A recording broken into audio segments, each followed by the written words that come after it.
Le royaume des cieux est assailli avec violence, mais seuls les violents, hommes et femmes de Dieu, s'emparent de ce royaume et en jouissent dans leur vie. Pas les craintifs, pas les timides, pas les faibles, pas les peureux, pas les négatifs, pas les gens qui redoutent les ennuis, pas les gens qui craignent le changement, mais les violents, les hardis, les courageux, les gens qui disent « Je crois Dieu ».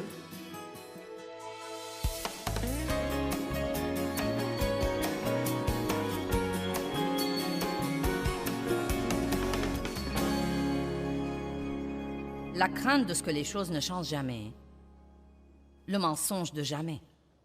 Vous ne changerez jamais. Les membres de votre famille ne changeront jamais. Vos circonstances ne changeront jamais. Vous n'aurez jamais d'argent. Vous ne vous marierez jamais. Vous n'aurez jamais de paix. Vous ne jouirez jamais de votre vie. Les mensonges de jamais. Laissez-moi vous dire quelque chose. Tout peut être sujet de changement, sauf Dieu.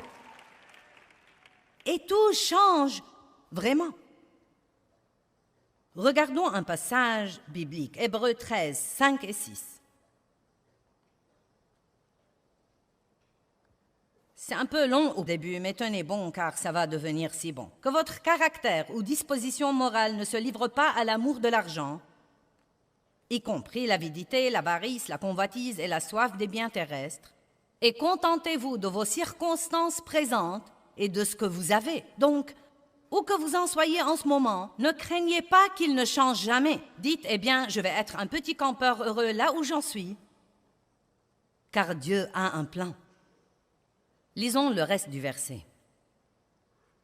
Il dit, car Dieu lui-même a dit, je ne te laisserai point et je ne t'abandonnerai point sans aide. Je ne te laisserai jamais impuissant et je ne te délaisserai point et je ne te laisserai jamais tomber, je ne lâcherai jamais prise de toi. Certainement pas, point d'exclamation, point d'exclamation. Waouh, waouh, waouh, waouh, waouh. Donc, je ne dois pas craindre que les choses ne changent jamais car Dieu a un plan. Maintenant, regardons le verset 6. Nous pouvons donc nous consoler et nous sommes encouragés et nous disons plein de confiance et hardiment, le Seigneur est mon aide et je ne me tourmenterai pas, je ne craindrai point et je ne serai point terrifié. Que pourra donc l'homme me faire?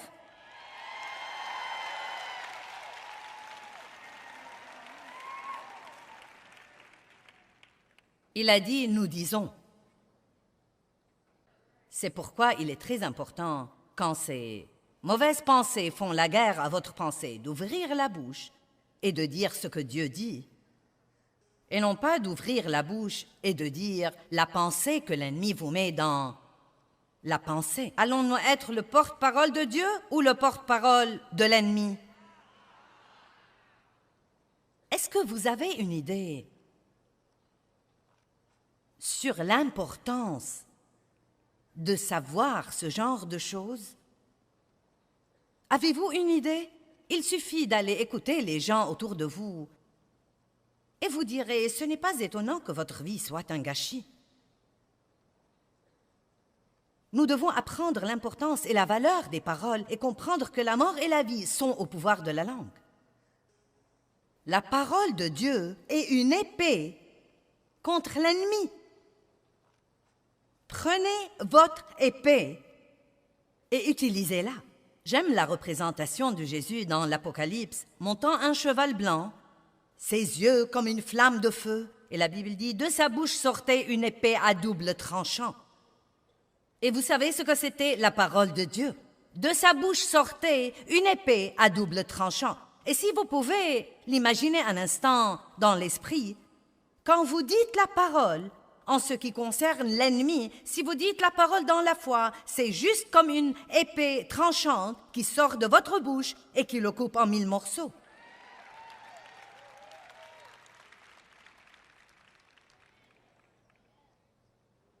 C'est pour moi une des choses les plus précieuses que j'enseigne aux gens. Ça ne suffit pas de connaître la parole. Vous devez apprendre à dire la parole. Quand le diable dit « rien ne changera », dites « Dieu a un plan ». ça changera. Ensuite, il y a des gens qui craignent que rien ne change jamais et des gens qui craignent le changement.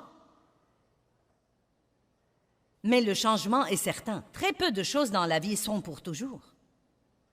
Le savez-vous? Nos corps changent. Quelqu'un comprend déjà ça?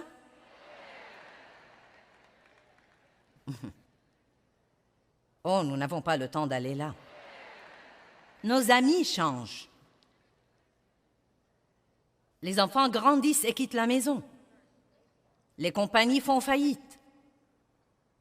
Les quartiers se détériorent. Nous changeons d'avis. Nous changeons nos engagements. Nous changeons de position sur les choses. Peut-être qu'il y a des choses en ce moment dont vous êtes convaincus à 100%. Et d'ici 2 ans, vous pourriez penser, je ne sais pas comment j'ai jamais pu croire ça. Et même ce que nous voulons change, ce que nous aimons change et nos désirs changent. Mais quand quelque chose change dans nos vies, même si c'est quelque chose que nous ne voulons pas changer, et qui change de toute façon, la meilleure chose que nous puissions faire, c'est de changer d'avis et de nous rattraper sur ce plan.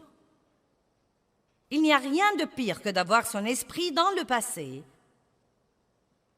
et son corps ici quelque part dans l'avenir. Regardons 2 versets que vous connaissez probablement, mais je crois que ça vaut la peine de les regarder ce matin. Ésaïe 43, 18 et 19. Ne vous souvenez pas sérieusement des choses précédentes et ne considérez pas les choses anciennes. Voici, je fais une chose nouvelle. Maintenant, elle va germer. Vous ne l'apercevrez-vous pas, vous ne la connaîtrez pas, vous n'en tiendrez pas compte. Oui, je mettrai même un chemin dans le désert et des rivières dans le lieu désolé. Vous ne devez pas craindre le changement. Donnez-vous un peu de temps pour vous y habituer. Qui est en plein milieu de changement en ce moment? Eh bien, certains d'entre vous n'aiment pas ça. Eh bien, ça ne va pas empêcher le changement. Vous feriez donc aussi bien d'avoir une nouvelle mentalité. Dieu, je vais apprendre à aimer cette nouvelle chose même plus que je n'ai aimé l'ancienne. Et je crois qu'elle sera meilleure que la chose dont je me défais. Maintenant, une des raisons pour lesquelles nous nous sentons parfois déchirés pendant les temps de changement est qu'une partie de nous veut une chose nouvelle et que l'autre partie de nous est toujours accro à l'ancienne, car nous avons des liens d'âme avec les choses. Quand j'ai quitté mon travail à l'église où j'ai travaillé pendant 5 ans, je savais que je devais partir. Je savais que Dieu m'appelait à commencer à faire les choses que je fais maintenant. Mais je peux honnêtement vous dire que j'avais tellement de liens d'âme avec les gens là et l'endroit et les relations que j'avais nouées et le confort du salaire régulier que ça m'a fait de la peine et que j'ai été embrouillée pendant 3 ans après avoir quitté parce que j'étais seule sur la route maintenant. Je me sentais seule parce que je n'avais pas avec moi toutes ces personnes que j'avais. Les gens disent toujours, je parie que c'est tellement amusant de voyager. Oh, fichez-moi la paix. Donc, j'étais toute seule sur mon chemin. Et tout était si petit à l'époque. Nous avions 20 personnes ici et 10 personnes là. Je me rappelle une réunion où nous avions 9 personnes et j'en ai pris 5 avec moi. Et il n'y avait pas de marathon.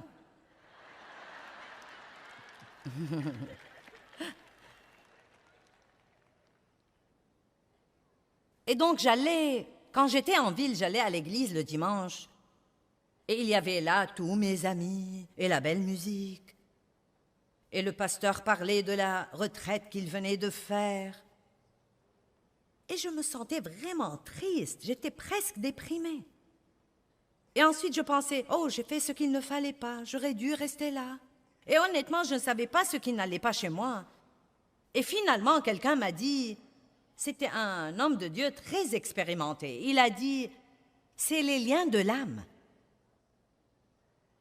Et j'espère que ça aidera quelqu'un ici. Quand vous savez que vous avez fait ce qu'il fallait en passant à une chose nouvelle, et pourtant vous avez toujours la nostalgie de l'ancienne. Ça devient un peu embrouillant parfois, n'est-ce pas? C'est comme, quel est mon problème? J'ai cru que je faisais ce que j'étais censé faire. Pourquoi je me sens comme ça? Car vous devez toujours donner à votre âme quelque temps pour rattraper votre esprit. Amen. Vous savez, les gens à qui vous permettez de vous influencer sont probablement une des choses les plus importantes dans votre vie. Eh bien, je ne veux pas les blesser. Et je ne veux pas être seule.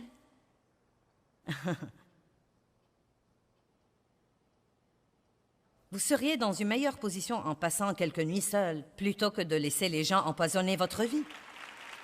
Mais voici l'essentiel. Même si vous rompez cette relation parce que vous savez qu'elle vous empoisonne la vie, cela ne veut pas dire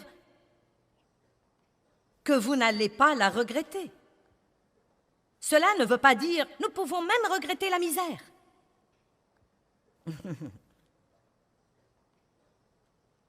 Je m'adresse à certaines personnes, n'est-ce pas? Vous savez, plutôt que de vous asseoir à la table de déjeuner avec tous vos, vous savez, amis au travail, et être comme une décharge pour tous leurs commentaires négatifs et plaisanteries cochonnes et grossièretés et tout ce qu'ils veulent déverser sur vous. Pourquoi ne pas utiliser ce temps pour déjeuner, puis sortir faire une longue promenade agréable et parler à Dieu? Eh bien, je pourrais rater quelque chose. C'est probablement quelque chose que vous devez rater de toute façon. Allez.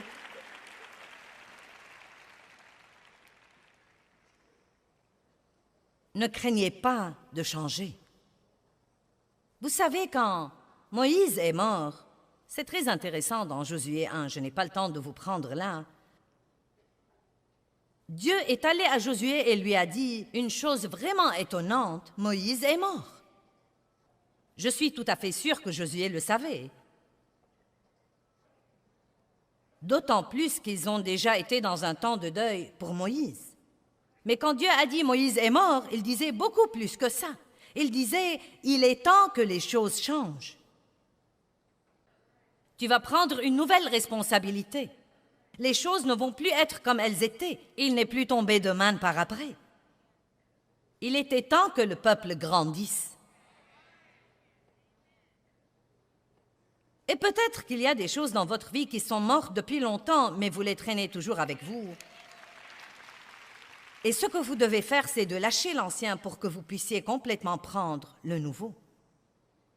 Vous devriez me voir quand j'essaye de prêcher aux gens et je commence même à dire « Et si vous n'obtenez pas ce que vous voulez ?» Je n'ai jamais eu les applaudissements de toute la salle quand je disais ça.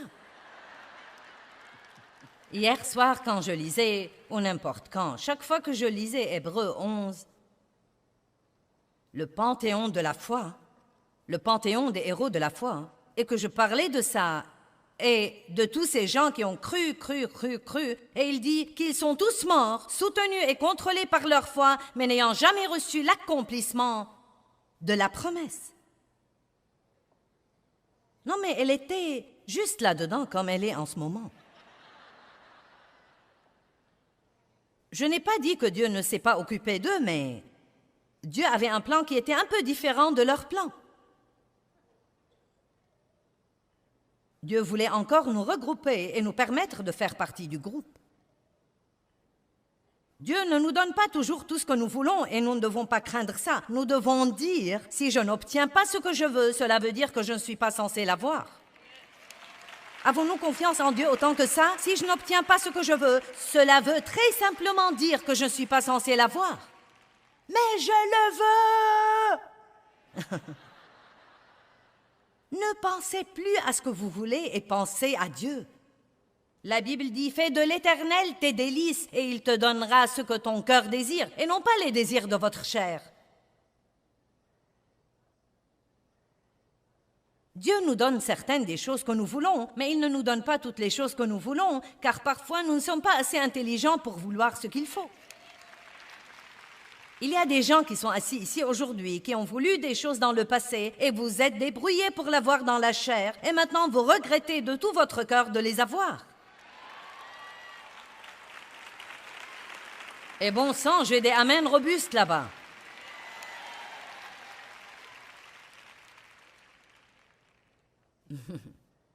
Donc, espérez en Dieu. Dieu, je ne veux pas ça si tu ne veux pas que je l'ai. Ne craignez pas de ne pas avoir ce que vous voulez.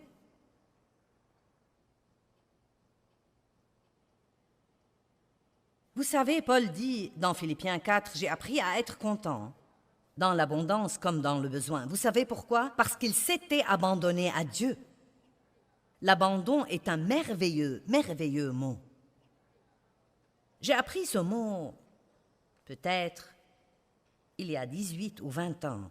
Combien c'est important de s'abandonner totalement à Dieu. Et cela veut dire que vous dites, Dieu, je crois que je vis en ce moment,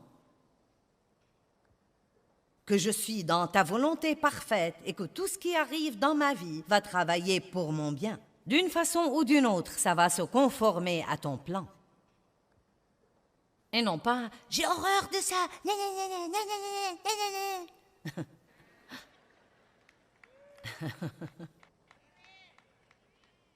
Bon, une dame là au 3e rang aime mon message.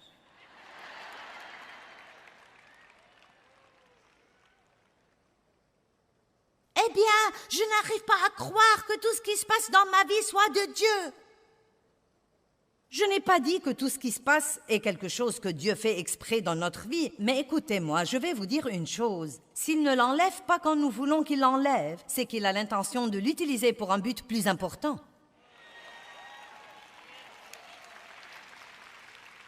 La crainte de l'échec.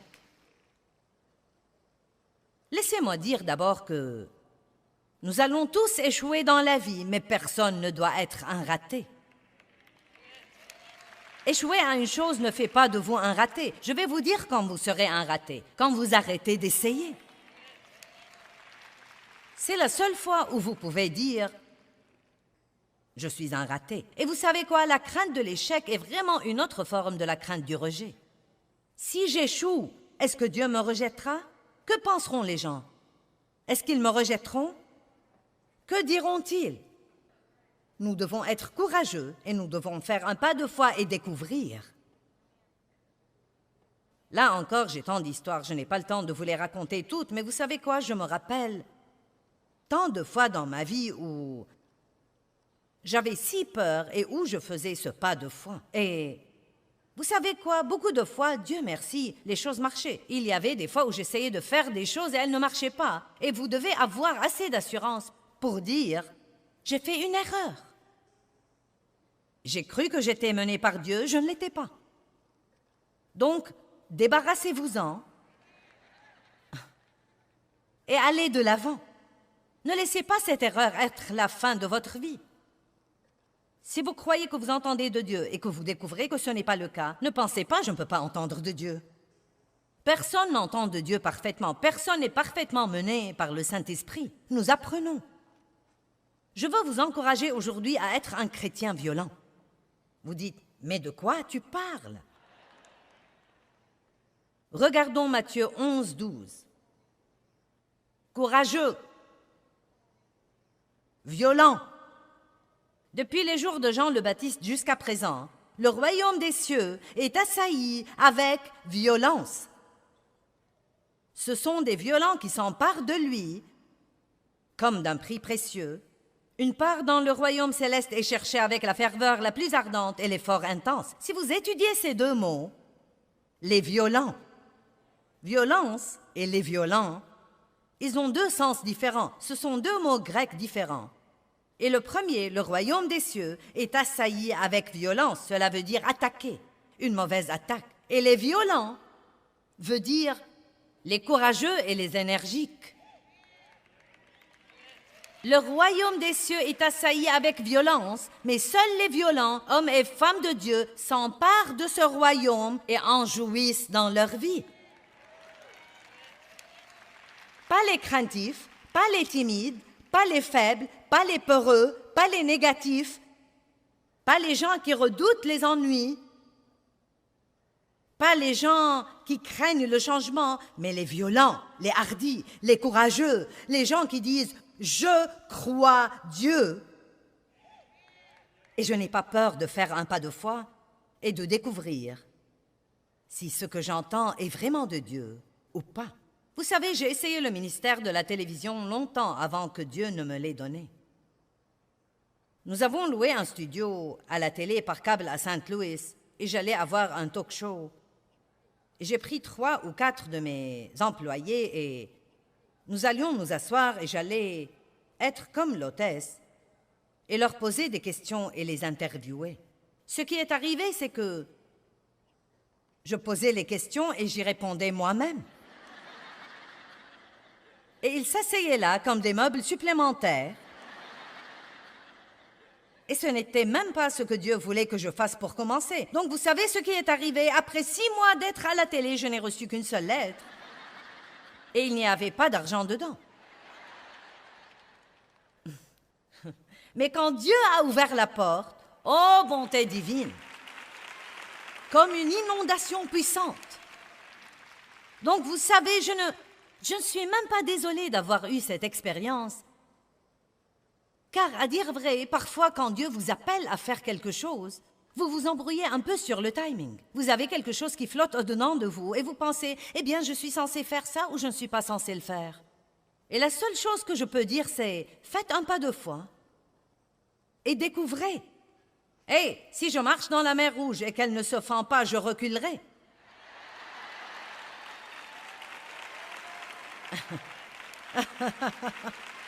Ce n'est pas trop difficile à comprendre. Le pire que vous puissiez avoir est un orteil humide.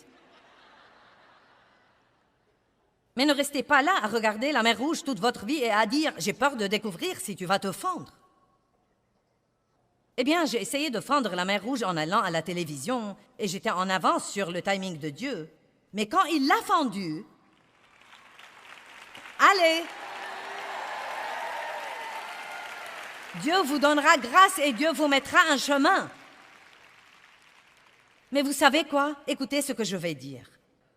Dieu vous donnera grâce et Dieu vous mettra un chemin. Mais écoutez maintenant. Mais vous devez être heureux là où vous en êtes. Oh, maintenant vous êtes loin d'être aussi enthousiasmé.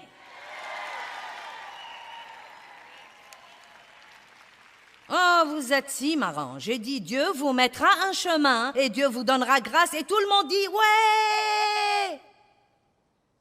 Mais vous devez être heureux là où vous en êtes.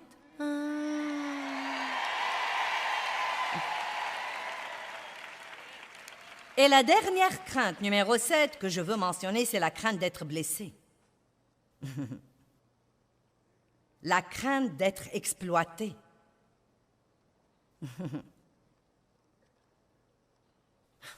Ne vivez pas comme ça.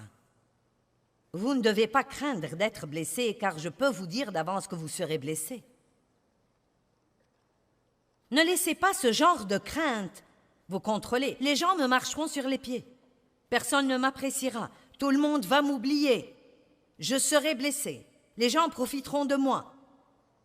Ne vivez pas comme ça. Dites, Dieu, je me fierai à toi. Comme quoi, si je m'humilie sous ta main puissante, je me fierai à toi, Dieu. Comme quoi, si j'arrête d'essayer de m'occuper de moi, tu t'occuperas toi-même de moi. Si j'arrête d'essayer de me protéger, Dieu, je crois que tu me protégeras. Et pas seulement ça, j'ai compris il y a longtemps. Oui, si je vais traiter avec les gens, je serai blessé parfois. Mais vous savez quoi, le guérisseur vit en nous. Dès que nous sommes blessés, nous pouvons aller à lui et dire, Dieu, je m'attends à ce que tu guérisses cette blessure, mais je refuse de vivre dans la crainte. Laissez-moi clôturer avec 1 Pierre 5, 6 et 7. Je veux que nous le regardions. Et c'est mon commentaire final pour vous aujourd'hui. Humiliez-vous donc sous la main puissante de Dieu, afin qu'il vous élève au temps convenable. et déchargez-vous de tous vos soucis, toutes vos angoisses, toutes vos inquiétudes, toutes vos préoccupations, une fois pour toutes, sur lui, car lui-même vous aime affectueusement et prend soin de vous attentivement. Arrêtez d'essayer de vous occuper de vous-même et laissez Dieu être Dieu. Amen. Je veux que l'enseignement d'aujourd'hui vous donne une meilleure compréhension, comme quoi nous recevons toutes les bonnes choses que Dieu nous réserve par la foi, mais que nous pouvons aussi recevoir les mauvaises choses que l'ennemi nous réserve par la crainte. Nous devons donc faire confiance à Dieu et cela nous aidera à résister à la crainte. Vous savez, Dieu vous aime et il ne veut pas que vous soyez tourmentés par la crainte ou quoi que ce soit.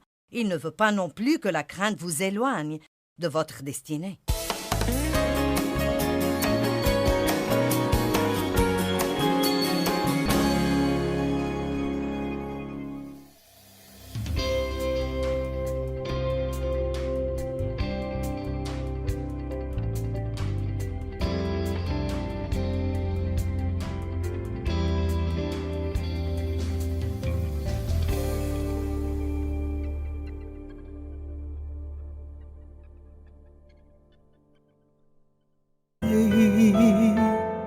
Có anh không người hỡi,